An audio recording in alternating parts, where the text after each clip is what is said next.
بسم الله الرحمن الرحيم الحمد لله والصلاة والسلام على رسول الله وعلى آله وصحبه أجمعين اللهم علمنا ما ينفعنا وبارك لنا فيما علمتنا وزدنا علما وعملا يا كريم اللهم لا علم لنا إلا ما علمتنا إنك أنت العليم الحكيم أما بعد. Donc on continue avec le livre des vertus des compagnons radiyallahu anhum, Kitab Fada'il al-Sahaba radiyallahu anhum, et on était arrivé à Uthman ibn Affan radiyallahu anhu, et on avait cité deux hadiths il me semble, et le dernier hadith que l'on avait cité c'était lorsque le prophète alayhi salatu wassalam annonce donc le paradis à Abu Bakr, à Omar et à Uthman radiyallahu an, sauf qu'il ajoute à Uthman lorsqu'il dit à Abu Musa al-Ash'ari bashirhu bil jannati ala balwa tusibu, donc annonce à Uthman le paradis suite à une grande épreuve qui va l'atteindre. Et ensuite donc l'imam Muslim rahimahullah nous recite le même hadith avec plusieurs versions. On va les lire incha'Allah tabaraka wa ta'ala, mais ça revient au sens du premier hadith. Donc l'imam Muslim rahimahullah, donc il cite un hadith et ensuite il cite les autres chaînes de transmission du même hadith juste après, qui rentrent dans ces conditions de l'authenticité du hadith. Donc il nous dit rahimahullah حدثنا أبو الربيع العتكي قال حدثنا حماد عن أيوب عن أبي عثمان النهدي عن أبي موسى الأشعري رضي الله عنه أن رسول الله صلى الله عليه وسلم دخل حائطا وأمرني أن نحفظ الباب بمعنى حديث عثمان ابن غياث. Donc Abu Musa al-Ash'ari, il nous dit que le prophète sallallahu alayhi wa sallam est rentré dans un jardin parmi les jardins de Médine et il lui a ordonné de tenir la garde devant la porte. Donc c'est ce qu'il a fait. Et lorsque Abu Bakr est venu, il a demandé à entrer et le prophète lui a dit annonce-lui le paradis. Ensuite Omar est venu, il a demandé à entrer, il lui a dit annonce-lui le paradis. Et lorsque Uthman a voulu entrer, il lui a dit bashiru bil jannati ala balwa tusibuhu. Donc ensuite il nous cite une autre version du hadith un peu plus longue.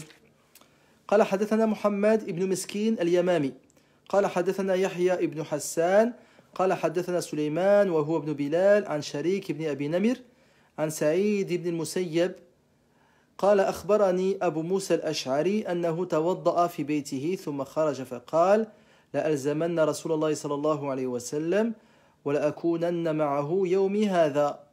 Donc Saïd ibn al-Musayyib rahimahullah, il nous dit que Abu Musa al-Ash'ari radiyallahu anhu a fait ses ablutions chez lui et ensuite il est sorti et a dit la alzamanna rasulullah sallallahu alayhi wa sallam, donc je vais aujourd'hui être proche du prophète sallallahu alayhi wa sallam pendant toute cette journée.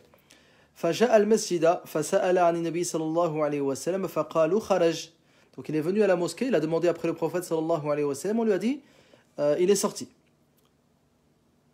وجه ها هنا قال فخرجت على إثره, donc on lui a dit il est parti par là. Donc خرجت على إثره أسأل عنه حتى دخل بئر أريس. Donc il dit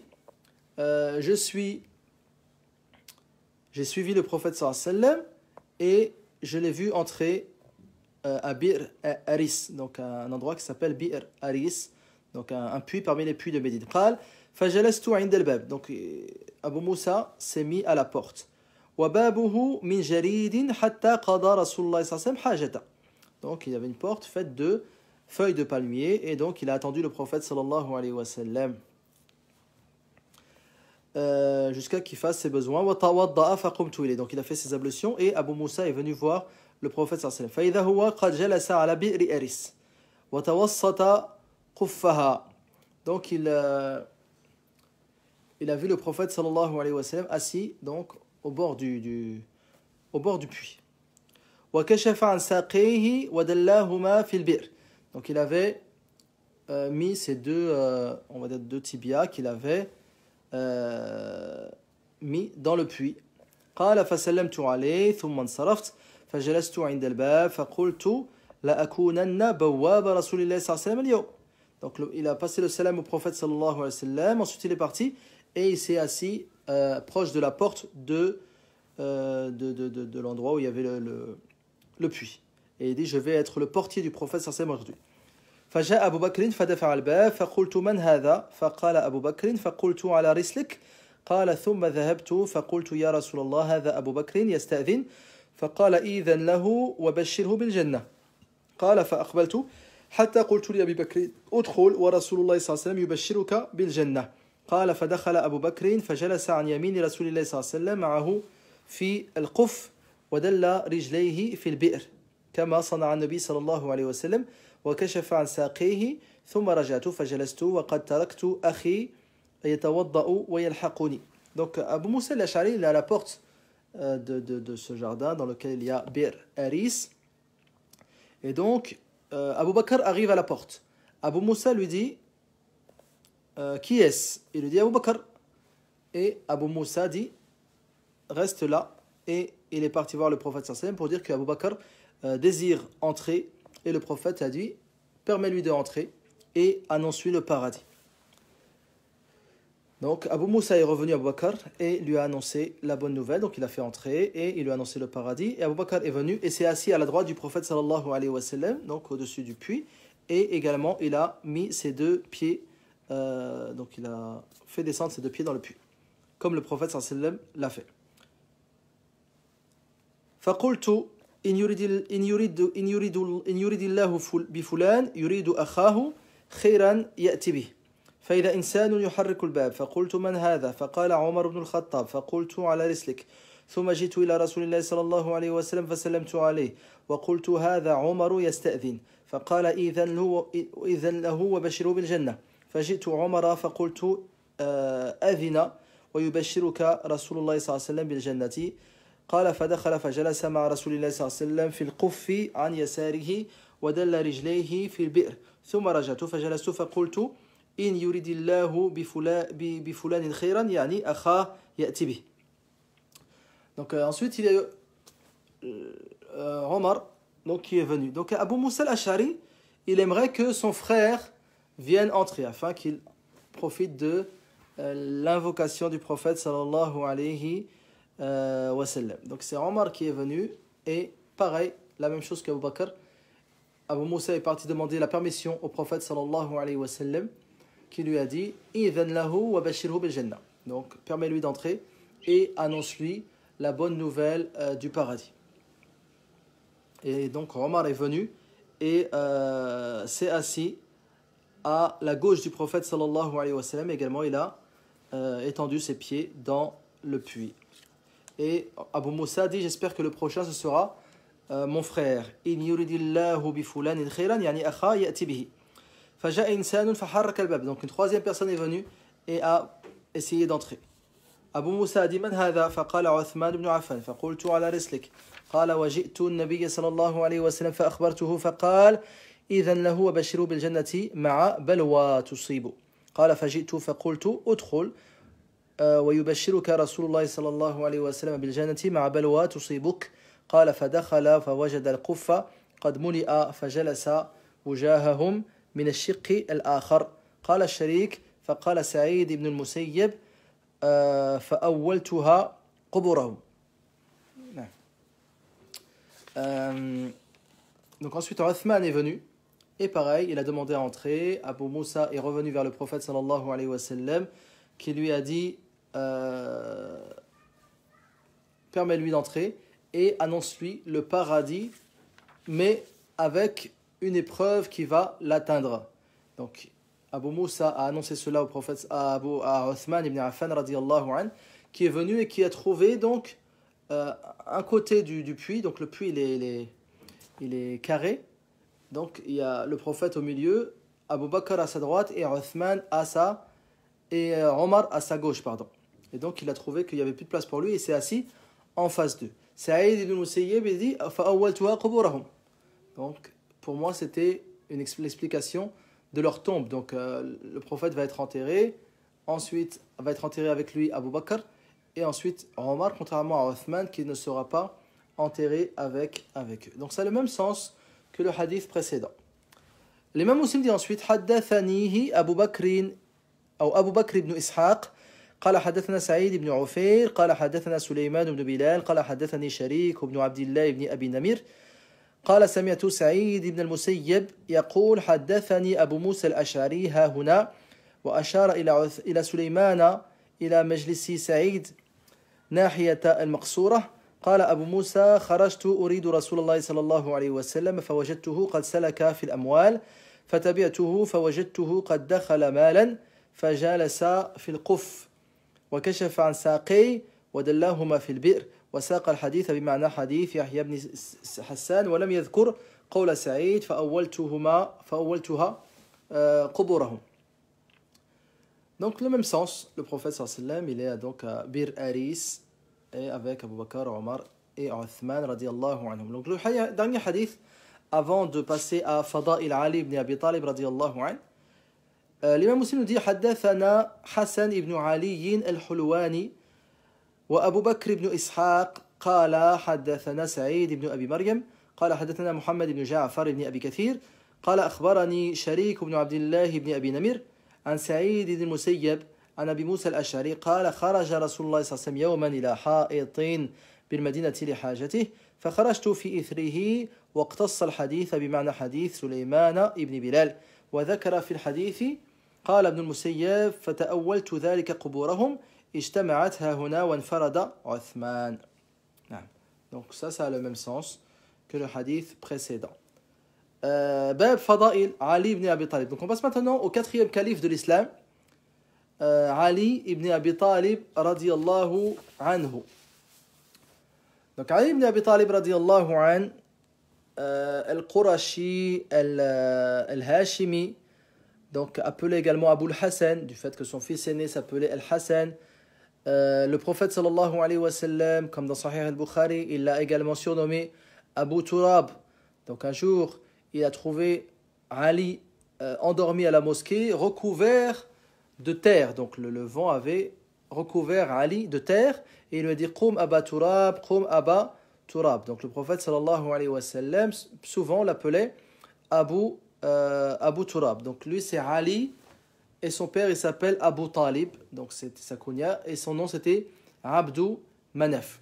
Donc il est né avant la révélation, 10 ans avant la révélation. Donc lorsque le prophète sallallahu alayhi wa sallam reçoit la révélation, donc dans la première fois lors de l'événement de la grotte de Hira, Ali ibn Abi Talib radiyallahu anhu, il a 10 ans. Donc c'est le premier enfant qui va croire au message du prophète Mohammed alayhi salatu wassalam. Donc le premier homme c'est Abu Bakr, la première femme c'est Khadija, le premier esclave c'est Usama ou Zayd ibn Haritha radiyallahu anhu. Donc le premier enfant c'est Ali ibn Abi Talib radiyallahu anhu, et à l'époque il vivait avec le prophète sallallahu alayhi wa sallam, c'est lui qui l'avait élevé depuis son plus jeune âge. La mère de Ali ibn Abi Talib s'appelle Fatima bintu Asad. Donc également elle est devenue musulmane, et elle est morte avant l'hégire du prophète sallallahu alayhi wa sallam. Ali ibn Abi Talib radiyallahu anhu, donc c'est le plus petit garçon de Abu Talib. Donc Abu Talib, il a 4 garçons, si je me souviens bien. Donc il a Ali, Ja'far, Aqil et Talib. Donc Talib c'est son fils aîné, c'est pour ça qu'il a été appelé Abu Talib. Ensuite nous avons Aqil, ensuite nous avons Ja'far. Donc Ja'far lui il est musulman. Et nous avons Ali radiyallahu anhu qui est le plus petit. Donc il a embrassé l'islam très tôt. Donc dès la première révélation au prophète sallallahu alayhi wa sallam, Ali ibn Abi Talib donc devient automatiquement musulman. Donc il dit même, en parlant de lui-même, Ana awwalu man salla ma'a rasulillahi sallallahu alayhi wa sallam wa laqad abadtu Allah qabla an ya'budahu ahadun min hadhihi al-ummati 5 sinin. Donc il dit, je suis le premier qui a prié avec le prophète sallallahu alayhi wa sallam. J'ai adoré Allah azza wa jal pendant 5 ans avant que personne de cette communauté n'adore Allah azza wa jal. Donc il exagère. Donc il y avait quelques musulmans, mais pour montrer qu'ils étaient très peu au départ. Ali dit également, radiyallahu anhu, مكثت كذا وكذا مع رسول الله صلى الله عليه وسلم لا يصلي معه أحد غيري إلا خديجة. Il dit également, je suis resté une longue période, personne ne priait avec le prophète sallallahu alayhi wa sallam sauf Khadija. Donc Ali radiyallahu anhu, c'est le cousin du prophète sallallahu alayhi wa sallam. Donc nous avons Abu Talib, c'est le frère germain du père du prophète sallallahu alayhi wa sallam. Donc c'est le frère de Abdullah ibn Abd al-Muttalib. Ici, lui, c'est Abu Talib ibn Abd al-Muttalib. Et donc, c'est le cousin du prophète sallallahu alayhi wa sallam. Également, donc il a prié vers les deux qibla, vers Jérusalem et vers Médine. Il a assisté à toutes les batailles du prophète sallallahu alayhi wa sallam, Badr, Uhud et d'autres, sauf la bataille de Tabouk, où le prophète sallallahu alayhi wa sallam, on va voir dans le hadith, il va le laisser comme chef à Médine. Donc le prophète sallallahu alayhi wa sallam, il avait toujours pour habitude, lorsqu'il partait en bataille ou s'absentait de Médine, de laisser un chef à sa place, donc afin de surveiller et de gérer les affaires de Médine. Afin de gérer les affaires de Médine. Donc le prophète sallallahu alayhi wa sallam également va le marier à Fatima, donc sa fille, qui est donc Sayyida Nisa'i al-Jannah, donc la plus noble des femmes du paradis, radiyallahu anha. Également un événement important, donc tout le monde sait que lorsque le prophète sallallahu alayhi wa sallam arrive à Médine, il crée une fraternité entre al-Muhajirina wal-Ansar. Donc il va faire par exemple entre Salman et Abu al-Darda, entre Abdurrahman ibn Auf et Saïd ibn Rabi' et d'autres. Et lorsque Ali ibn Abi Talib radiyallahu anhu va dire qui est mon frère parmi al-Ansar, le prophète va lui dire Ani anta akhi. Donc ce sera la fraternité avec le prophète sallallahu alayhi wa sallam. Donc le prophète sallallahu alayhi wa sallam également a insisté sur le fait qu'il est demandé aux croyants d'aimer Ali lorsqu'il dit la yuhibbuhu illa mu'min wa la yubriduhu illa munafiq. N'aime Ali qu'un croyant et ne le déteste qu'un hypocrite. Et on va voir également, lors de la bataille de Khaybar, le prophète sallallahu alayhi wa sallam va attester que Allah et son prophète aiment Ali.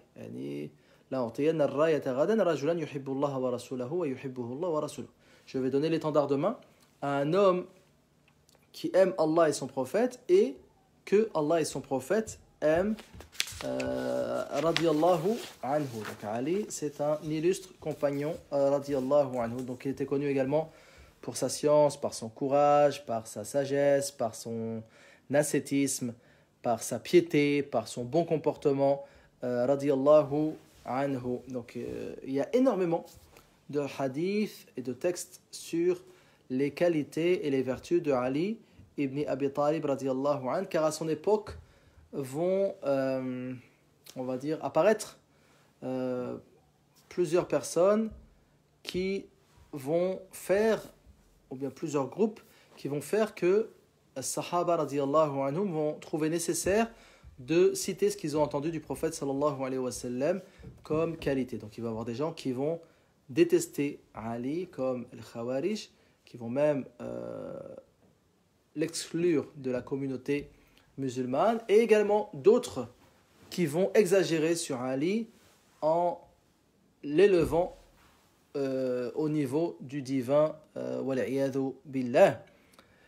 Et donc Ali ibn Abi Talib va combattre tous ces groupes à son époque, radiyallahu anhu. Donc il devient calife juste après le meurtre ou bien l'assassinat de Uthman, donc l'année 35 de l'Hégire, pour une durée de 5 ans, Inch'Allah, donc environ 5 ans, un peu moins.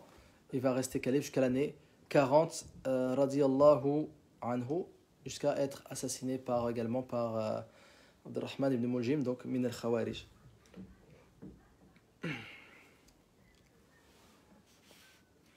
Donc il décède l'année 40 de l'Hégire, radiyallahu anhu, et il avait 57 ans.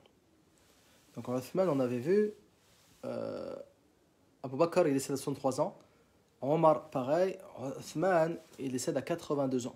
Donc, ils ont assassiné donc, une personne très âgée.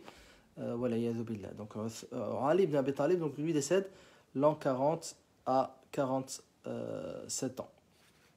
Certains disent qu'il avait un peu plus. Allahu alam.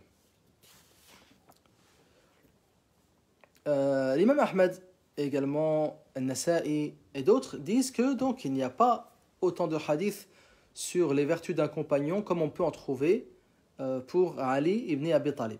Donc c'est celui vraiment sur lequel il y a plus de textes sur ses vertus, radiyallahu anhu. Donc certains savants même ont écrit des livres spéciaux sur les vertus de Ali ibn Abi Talib en regroupant tous les hadiths parmi eux, l'imam An-Nasa'i radiyallahu anhu. Et donc on a cité la cause. Donc à son époque, il va y avoir donc énormément de divergences et de troubles à son sujet. Donc certains vont essayer même de le combattre et ils vont le détester. Donc certains compagnons, pour répondre à cela, vont citer ce qu'ils ont entendu du prophète sallallahu alayhi wa sallam comme qualité de Ali ibn Abi Talib. Nous avons le Khawarij d'un côté, nous avons les chiites d'un autre, et au milieu, Ahlu Sunnah. Ahlu Sunnah, donc qui n'exagère pas donc, sur Ali ibn Abi Talib et qui l'élève à sa juste valeur de compagnon, de quatrième calife de l'islam, d'un membre de la famille du prophète, alayhi salatu wassalam. Donc on va lire le premier hadith que cite l'imam Muslim rahimahullah. حدثنا يحيى ابن يحيى التميمي وأبو جعفر ومحمد بن الصباح وعبيد الله القواريري وسريج بن يونس كلهم عن يوسف بن المجيشون واللفظ لابن الصباح قال حدثنا يوسف أبو سلمة الماجشون قال حدثنا محمد بن المنكدر عن سعيد بن المسيب عن عامر بن سعد بن أبي وقاص عن أبيه قال قال رسول الله صلى الله عليه وسلم لعلي رضي الله عنه أنت مني بمنزلة هارون من موسى إلا أنه لا نبي بعدي قال سعيد فأحببت أن أشافه بها سعدا فلقيت سعدا فحدثته بما حدثني به عامر فقال أنا سمعته فقلت أنت سمعته فوضع إصبعيه على أذنه فقال نعم وإلا فاستكتا. Donc nous avons Amir ibn Sa'd ibn Abi Waqqas, donc Amir, le fils de Sa'd ibn Abi Waqqas, il nous dit que son père a dit que le prophète sallallahu alayhi wa sallam un jour a dit à Ali radiyallahu an Anta minni bimanzilati Harun min Musa. Toi par rapport à moi, tu es comme Harun pour Moussa. Sauf qu'il n'y a pas de prophète après moi. Saïd ibn Musayyib, donc il a entendu cela de Amir ibn Sa'd ibn Abi Waqqas.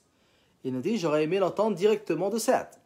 Donc à l'époque, lorsque quelqu'un entendait un hadith avec un intermédiaire, il aimait, donc si cet intermédiaire, ou bien si celui qui est après l'intermédiaire encore vivant, allait prendre directement le hadith. Donc il est parti voir Sa'd ibn Abi Waqqas et lui a dit ce que Amir avait dit. Il lui a dit, est-ce que tu as entendu cela du prophète sallallahu alayhi wa sallam? Il lui a dit oui.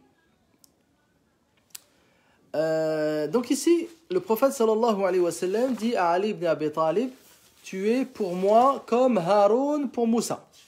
Tu es pour moi comme Harouna pour Moussa. Donc le prophète sallallahu alayhi wa sallam, il dit ça à Ali ibn Abi Talib lors de la bataille de Tabouk. Donc la bataille de Tabouk qui a lieu l'année 9 de l'Hégire. Donc on a dit que le prophète sallallahu alayhi wa sallam, il a pour habitude, lorsqu'il quitte Médine pour une bataille ou qu'il s'absente de Médine pour n'importe quel motif, il laisse toujours un calife qui va s'occuper et gérer la ville. Donc ici, lorsqu'il part pour la bataille de Tabouk, il laisse Ali ibn Abi Talib comme chef à Médine. Sauf que Ali ibn Abi Talib ne veut pas. Il veut partir avec le prophète sallallahu alayhi wa sallam pour combattre les Romains à Tabouk. Et donc c'est difficile pour lui. Il va même le dire, tu me laisses avec les femmes et les enfants, donc qui ne combattent pas. Donc Ali veut absolument se rendre à Tabouk et le fait savoir au prophète sallallahu alayhi wa sallam. Et le prophète sallallahu alayhi wa sallam, pour justement lui faire comprendre l'honneur qu'il lui fait, il lui dit Ama tarda an takuna minni bimanzilati Harun min Moussa. N'acceptes-tu pas d'être pour moi comme Haroun l'était pour Moussa?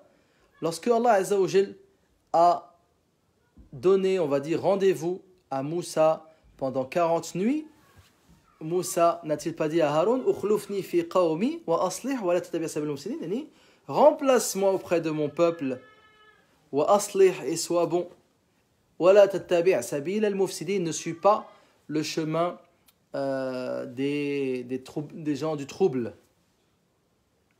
Donc voilà pourquoi le prophète sallallahu alayhi wa sallam a dit à Ali Anta minni bimanzilati Haruna min Moussa. Donc tu es pour moi comme Haruna l'est pour Moussa. Mais le prophète insiste en disant Illa annahu la nabiyya ba'di, sauf qu'il n'y a pas de prophète après moi. Donc Moussa il a reçu la prophétie, Haroun a reçu la prophétie après Moussa alayhi salam, sauf qu'il n'y a pas de prophète après le prophète sallallahu alayhi wa sallam. Donc cela veut dire qu'il aura l'honneur d'être le calife du prophète sallallahu alayhi wa sallam pendant sa vie. Pendant sa vie, pas après sa mort, parce qu'après la mort du prophète sallallahu alayhi wa sallam, donc le calife après le prophète c'est Abu Bakr, ensuite Omar, ensuite Othman, et seulement après Ali ibn Abi Talib. Donc il aura l'honneur d'être le calife du prophète sallallahu alayhi wa sallam pendant sa vie. Également, car la comparaison, car Moussa alayhi salam n'a pas eu de calife après lui, car Haroun décède avant Moussa. Donc lorsqu'ils seront dans le désert pendant 40 années, Haroun va décéder avant Moussa, et celui qui prendra la place de Moussa, ce sera Yushi' ibn Nun, et c'est lui qui sera la cause, par l'aide d'Allah Azza wa Jal, de la conquête de Jérusalem, comme cela est cité dans Sourate Al-Ma'ida. Donc, Anta minni bimanzilati Harun min Moussa, c'est-à-dire tu as l'honneur d'être mon calife pendant ma vie, comme l'a été Haroun lorsque Moussa avait rendez-vous avec son Seigneur pendant 40 nuits et qu'il lui a dit Ukhlufni fi qawmi wa aslih wa la tattabi' sabila al-mufsidin. Et dans une version, à ce moment-là, Ali ibn Abi Talib radiyallahu anhu dit Raditu, j'accepte. Donc quel honneur d'être le calife du prophète sallallahu alayhi wa sallam pendant sa vie, comme ce fut l'honneur pour Haruna à l'époque de Moussa alayhi assalam. Donc Saïd ibn Musayyib rahimahullah, il a pris ce hadith de Amir ibn Sa'd ibn Abi Waqqas.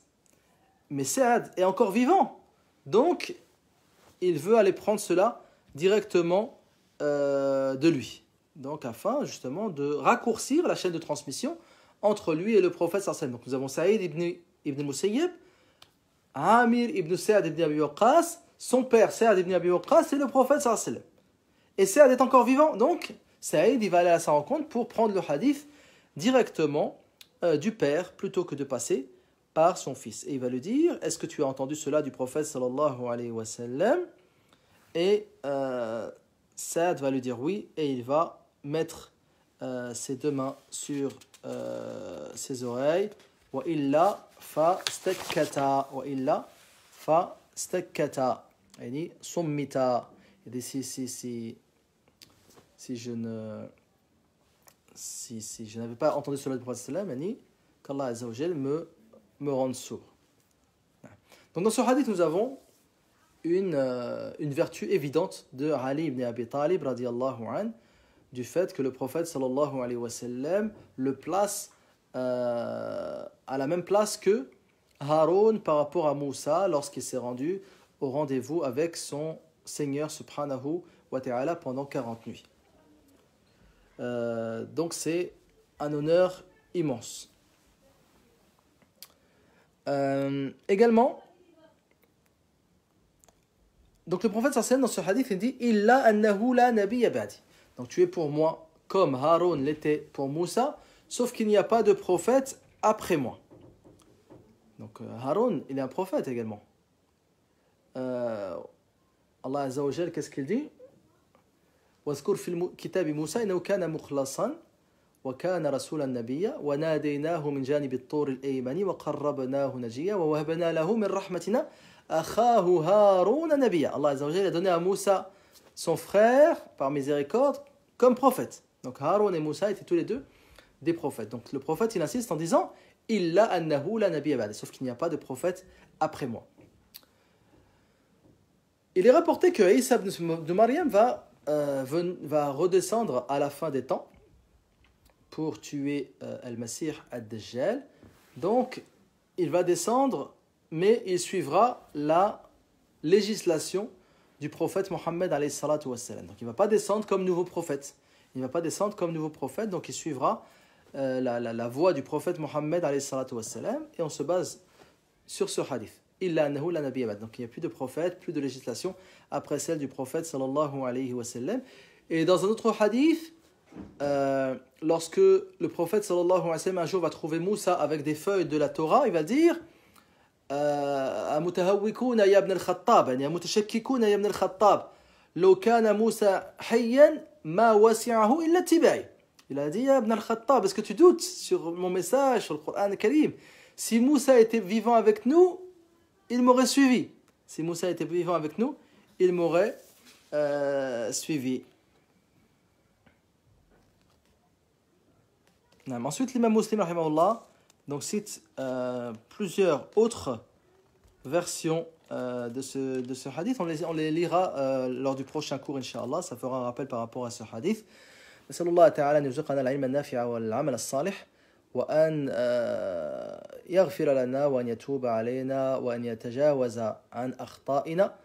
اللهم اغفر لنا ولوالدينا ولوالديهم ولجميع المسلمين. اللهم أرنا الحق حقا وارزقنا اتباعه وأرنا الباطل باطلا وارزقنا اجتنابه يا رب العالمين.